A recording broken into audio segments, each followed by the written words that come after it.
Hi, this is Joy of Joyfully Made Home. Thank you for joining me today. So today on Beginner's Sewing, I wanted to show you how to make your very own continuous bias tape. Have you ever been working on a project that called for continuous bias tape and you didn't want to run out to the store and get any?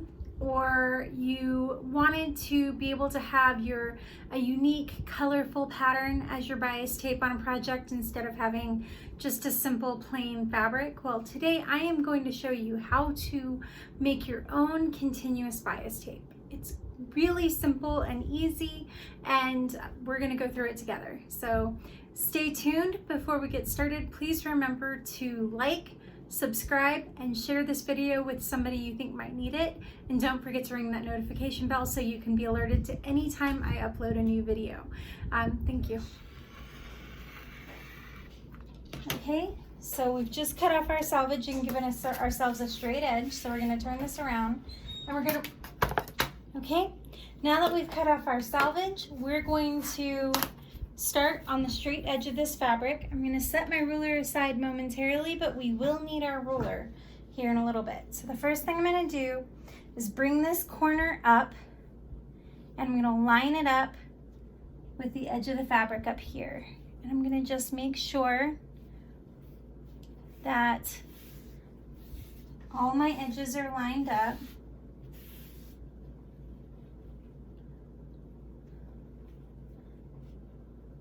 And probably should have picked a color other than black to do this with, but we'll get there. Okay, and then we're gonna cut this triangle off. We're not just gonna go straight down this line.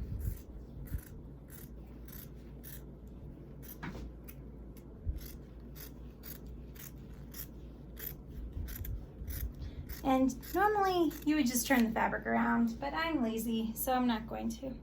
Okay, now that we've cut this, we're gonna just take it and we're gonna have two pieces of fabric. And then we're gonna take this piece right here, and we're gonna bring it over to this edge over here and line them up. Okay, so it's gonna look something like this. And then we're gonna pin it and take it to our sewing machine and sew at a 1/4 inch seam allowance. So you don't need that many pins. And let me reposition the camera now.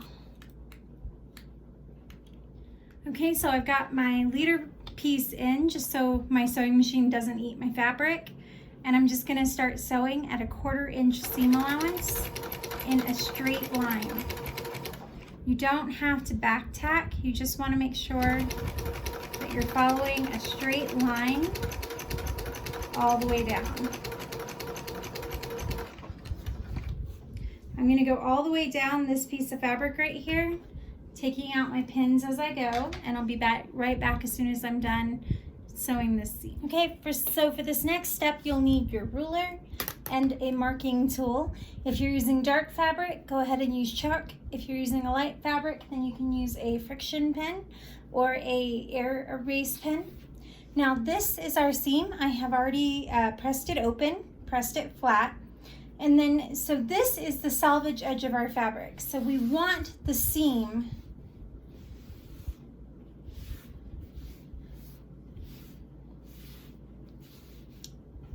to be at a 45-degree angle when we go to mark our fabric.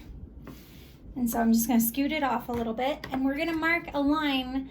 I want my bias tape to be 2 inches, but you would mark this line however long you want your bias tape.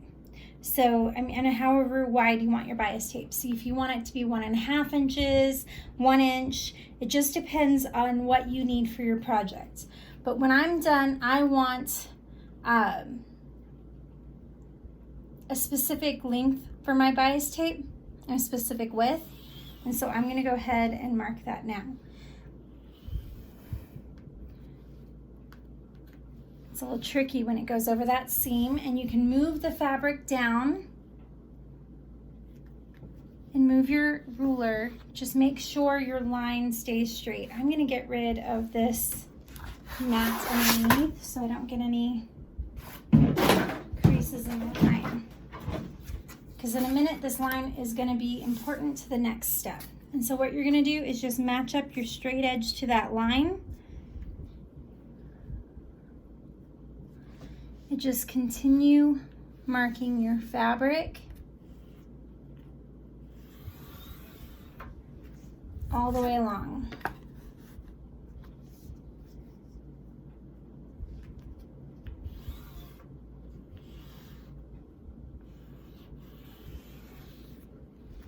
And just move it down and scoot your ruler. Match up your 2-inch mark and fix your line.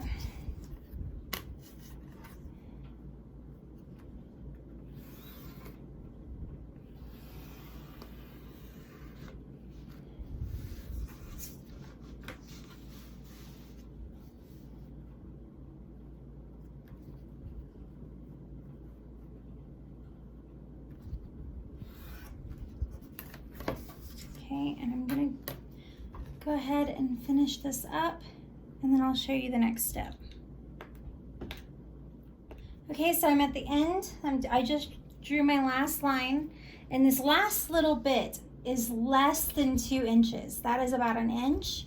Now this is still on the bias, so don't throw this away, but what we're gonna do is we're gonna cut this piece off. So I'm actually gonna move my fabric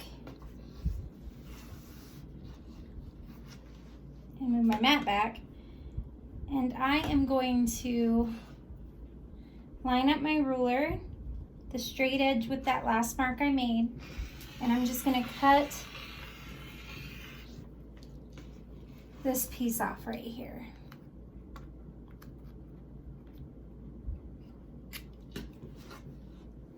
Okay, and then all I got to do is get this little piece down here.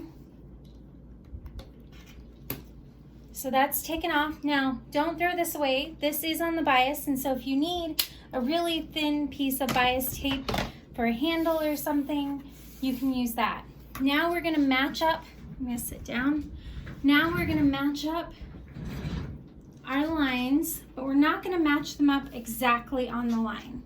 So if you were to take and match up these 2 lines, and then sew a 1/4 inch seam, you would actually just get a bunch of rings. So we're gonna offset this down here, and then we're gonna offset it an additional 1/4 inch from this line. So these lines are not gonna match up here, but when you go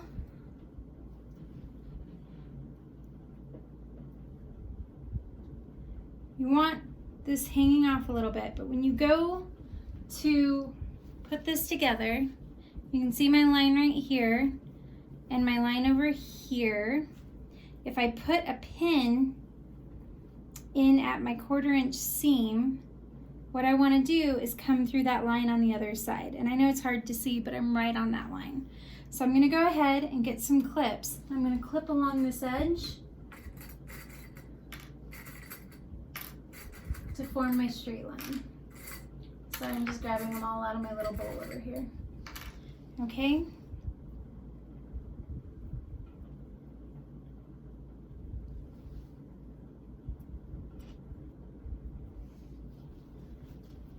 And it's going to be a little funky shaped, but don't worry, it will make sense when we start cutting it why we did it this way.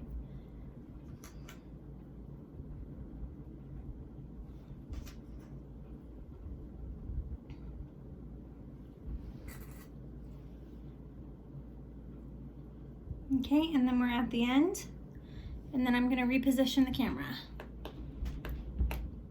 Okay, and here's the hardest part, is we are just going to sew a 1/4 inch seam now, and then we're pretty much going to just be at the part where we're cutting, and then we'll be done. This is a really quick project. Now this is a really odd shape, and it's not going to want to cooperate with you. Take the needle out. Okay, and so, but what you want to do is sew along this straight out line at a 1/4 inch, and then we're going to press it open. I'm going to take that one out, and I'm going to match up my needle right here. I'm going to put my needle down so it can hold it in place, and I can maneuver the fabric a little bit to get the straight edge there.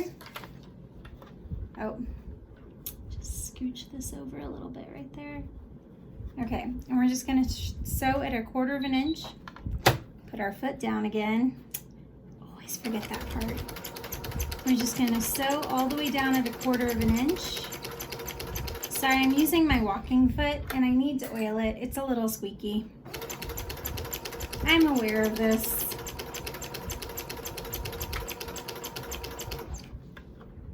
Try to figure out how to get some music on here.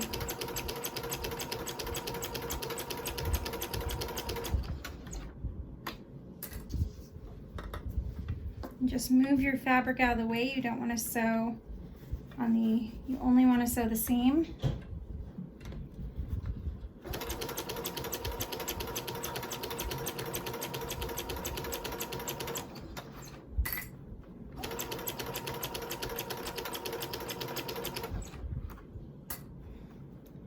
I generally prefer sewing with my walking foot. It's just makes sewing, you don't have to worry about your tension as much. My thread doesn't bunch up as much when I'm using my walking foot. So it does make a huge difference when you're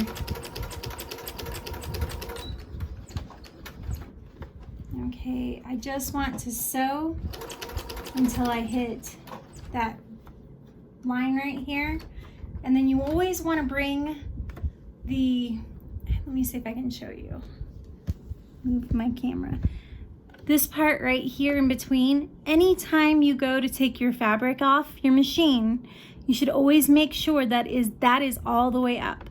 That way you don't have issues with thread tension or nesting as much. Also, it does help with the longevity of your machine. So this right here, this sewing arm, whenever you go to pull your thread off, always make sure that is all the way up.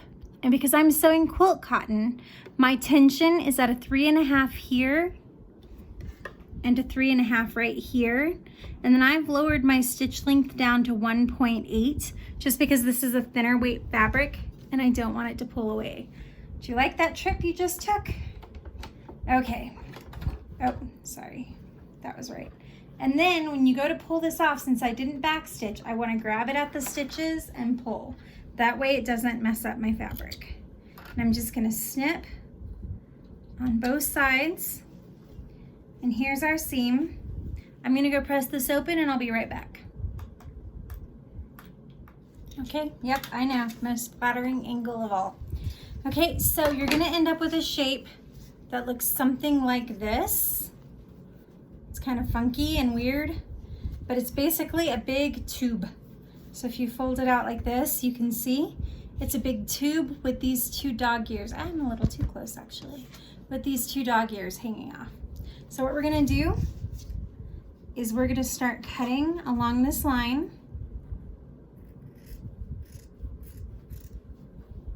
And all you have to do now is just follow the line. It doesn't matter if your edges aren't perfect, because normally when you're doing bias tape, these will always be covered up when you're sewing. Like if you're doing binding around a quilt, or if you're doing binding around a bag, this is always gonna be covered up. And so you're just gonna follow along, and even when you go over these pressed seams, just continue cutting. And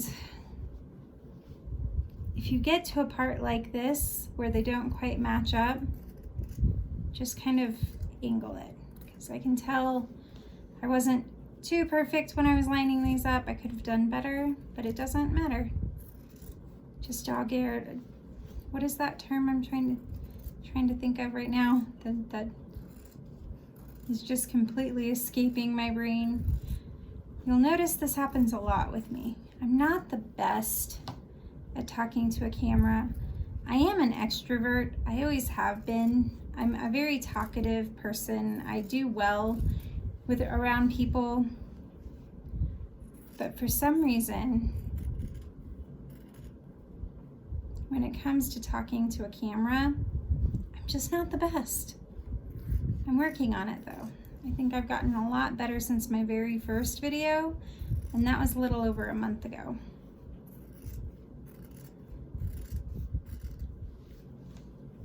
Matched up here. Wonder if I was just off on my lines a little bit. Can't draw a straight line.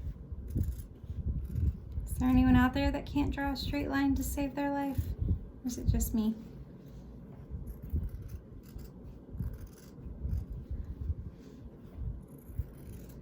The funny thing is, I love to quilt, which is nothing but straight lines. It's the funniest thing.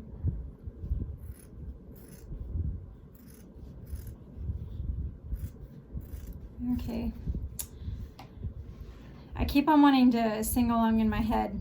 Just keep cutting, just keep cutting.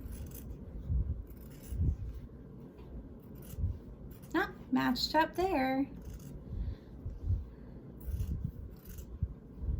It must have been my line drawing ability then.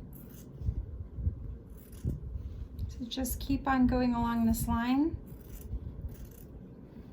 A little bit at a time, just so you don't rush this process, because then you'll end up cutting through all of it and you'll no longer have continuous bias tape. You can always fix it. Things are fixable, but it's just best not to rush. Take your time and you will get the results that you want.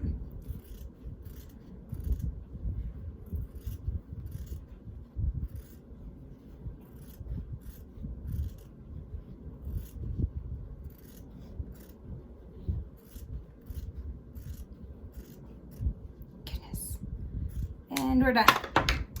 There we go. We've got continuous bias tape. Okay, we're done cutting our bias tape, and what I went ahead and did is I wrapped it around a piece of cardboard so I can store it. And when I go to use it in a specific project, I will iron it the way I want it, or if I want to make cording, I can put the cording in there and sew it. Makes it really easy to store it this way. I get these little yellow clothespin clips from the Dollar Tree, and I just clip them on there. And so what I do is I take a shoebox and I just line these up in a shoebox to store them, just side, one in front of the other. When I go to buy fabric for a project, I will usually take a fat quarter of the fabric I buy, so I always buy a 1/4 yard more than I need, and I go ahead and cut it up and make bias tape for it, and then I store these fabrics, these bias tapes in a shoebox, and when I go to do a project, I already have my bias tape made. I can mix and match. I can put it on a quilt or baby blanket, or if I'm making a bag, I can use the bias tape for that. I hope that this video was informative today and it helped you learn a new skill. Please let me know if there's any other skills that you're struggling with and you'd like me to help you put together a video for. Thursday, I'm going to be putting up the tutorial for the noodle head project case that we got in the Cool Stitches box this month, and hopefully that will help you be able to make that project. Please let me know if there's any other projects or tips or tricks you'd like to learn. I'd love to put a video together for you. I wanted to thank you for spending your time with me today. I hope you have a blessed rest of your day and have a great rest of your week. Bye.